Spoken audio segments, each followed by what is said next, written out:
go to Alexander Downer now, the former Foreign Minister of this country, joining us live from Adelaide. Thanks for joining us, Alexander. I've got to get your thoughts first up about this telling shift in Australia's position at the United Nations, actually voting in favour of a motion that cedes sovereignty to the Palestinian territories over their resources. This is a shift in our position, is it not? Yes, it is. I don't think we've ever voted for that resolution before. I think in more recent years, the Labor Party and maybe the Abbott and Turnbull governments abstained. But my recollection is that in my time, we used to vote against it. You see, these resolutions are completely meaningless. They're just symbolic gestures. And if you're going to vote for the resolution, you must believe that somehow in doing so, that's going to make a difference. This resolution is not making any difference. It's another example of the Albanese government's extraordinary strategy of giving rewards to Hamas and, for that matter, Hezbollah at the expense of Israel at a terrible time to do that. So, I mean, it's about domestic politics, isn't it? Because nobody in the world is going to care how Australia voted, but it's about domestic politics. But the only thing that's changed in the Middle East is the atrocities of Hamas. There's been no consolidation or organisation of the Palestinian leadership. Quite the opposite, of course. You've got Gaza at war and the West Bank isolated from it. So there's been no prospective or optimistic change on the ground. The only difference has been the atrocity. So it's actually caving into some of their stated demands because of terrorism. Well, if I were in government today, if therefore I could give a bit of advice to Penny Wong and the Labor government, I would think about drafting a resolution which demanded that Hamas hand over the 100 or so hostages that they're still holding and cease attacks on Israel. Resume the ceasefire that was in place until the 7th of October last year. There was a ceasefire. Let's get Hamas to resume that ceasefire, because if they don't, the war will go on. Yeah, a very, very good suggestion. Let me bring it back to what's happening in the US now. And you've known and sparred with Kevin Rudd over many, many years. Here's what he had to say back in 2022, not long before he was appointed US ambassador.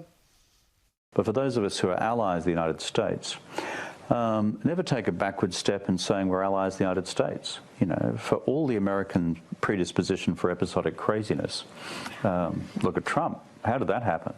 Okay, that was a walk on the wild side for all of us. You know the story, Alexander. He's called Trump a village idiot. He says he's completely incoherent. He says he's a threat to the Western democracies. So can he stay on as ambassador? Won't that harm our national interest? Well, I think we have to wait and see what happens after the 20th of January when the Trump administration comes in. I mean, the test ultimately is whether the representative we have there in Washington is able successfully to engage with the administration. And I mean, of course, he's been able to engage very well with the Biden administration, and they've got a couple of months left. But that will be the test. I think if he's not able to get appointments and engage with the administration, exercise influence where it matters in Australia's national interest with the administration, then he'd be best advised to stand down, or if the worst comes to the worst, the government get him to stand down. But in the meantime, let's wait and see what the attitude of the Trump administration is to him. I mean, I don't think just sacking him now would be the right thing for the Albanese government to do. All right, well, let's just talk about who's going to be effectively America's foreign minister, the Secretary of State. Donald Trump has named Marco Rubio. Here he is.